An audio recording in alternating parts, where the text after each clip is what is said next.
Companies बन जाती हैं और वो मोस्टली कंपनीज फिजिकली एग्जिस्ट नहीं करती होती, या उन्होंने लीज पे कोई छोटा मोटा जो है वो बिजनेस लिया होता है और वो बिजनेस लेने के बाद वो कंपनी रजिस्टर करा लेते हैं। कोई छोटे मोटे जो है वो गवर्नमेंट को कुछ ठेके शो कर लेते हैं कि ये हम इसकी भी कंस्ट्रक्शन कर रहे हैं, हम इसकी भी कंस्ट्रक्शन कर रहे हैं। लेकिन उनका मेन जो कंसर्न होता है वो बेसिकली वीज़े बेचना होता है। जितने भी उसके वर्कर्स होते हैं उन सबको ईमेल कर देती है कि आप इस वीज़े के ऊपर थे, ये कंपनी बंद हो गई है, आपका स्पॉन्सर ख़त्म हो गया।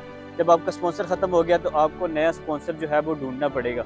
अगर आप नया स्पॉन्सर नहीं ढूंढते तो आपको 60 डेज़ के अंदर या तो नया स्पॉन्सर ढूंढें या आप जो है वो यूके लीव कर जाएं।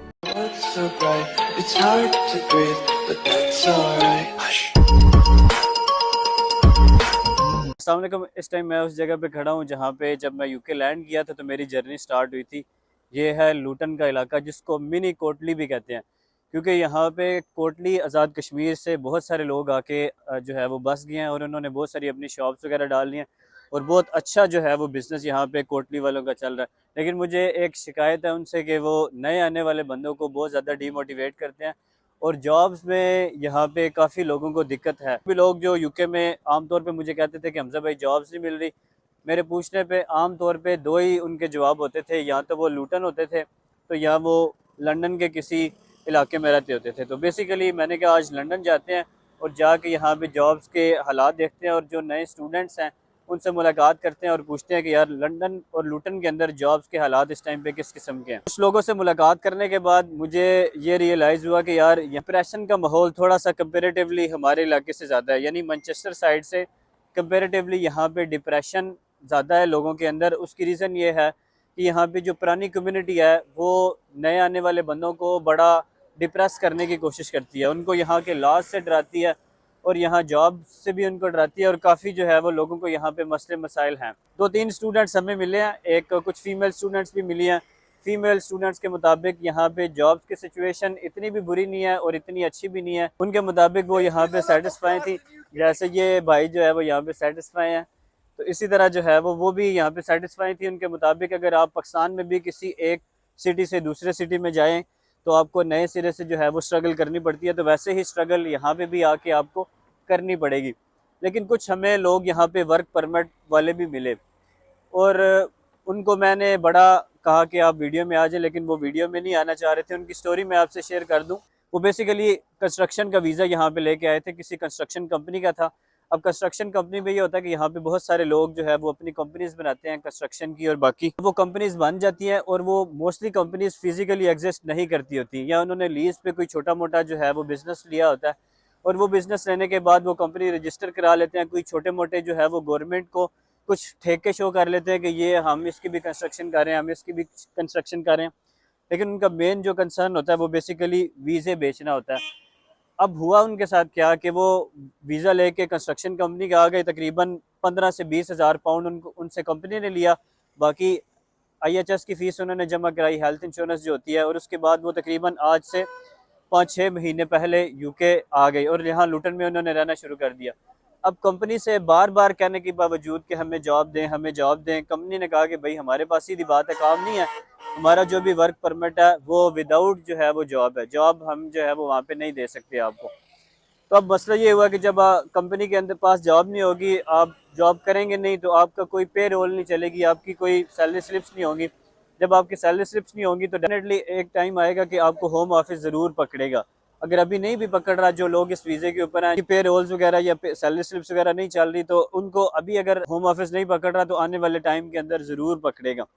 अब मसला ये हुआ उनके साथ कि कंपनी के पास बार बार वो गए और उनको कहा हमें काम दे, नहीं तो काम नहीं देना तो कम से कम सैलरी स्लिप्स तो दें, कम से कम हमारा टैक्स तो पे करें।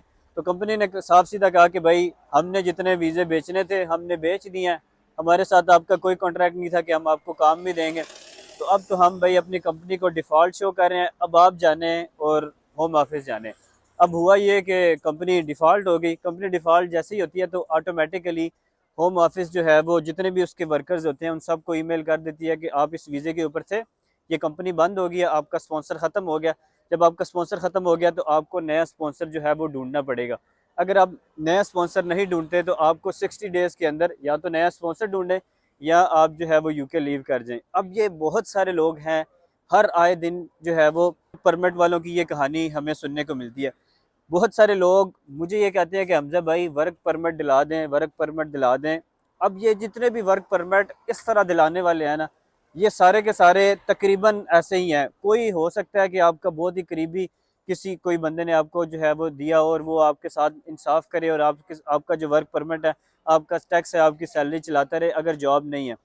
तो मैं आम तौर पे लोगों को यार ये रिकमेंड करता हूँ कि जॉब के बगैर वाला वर्क परमिट कभी भी ना लेके आए। इवन लोग मुझे कहते थे कि हमजा भाई आप सिर्फ स्टूडेंट्स के बारे में गाइड करते हैं, आप कहते हैं स्टडी वीज़ा पे आ जाओ, स्टडी वीज़ा पे आ जाओ, आप वर्क परमिट क्यों नहीं कहते।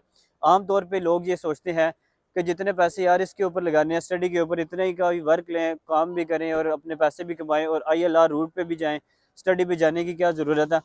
तो इसका ब्रदर ये आपको जो है वो नुकसान हो सकता है कि वो कंपनीज जो है वो अब तकरीबन सारी यहाँ पे बंद होना शुरू हो गई हैं।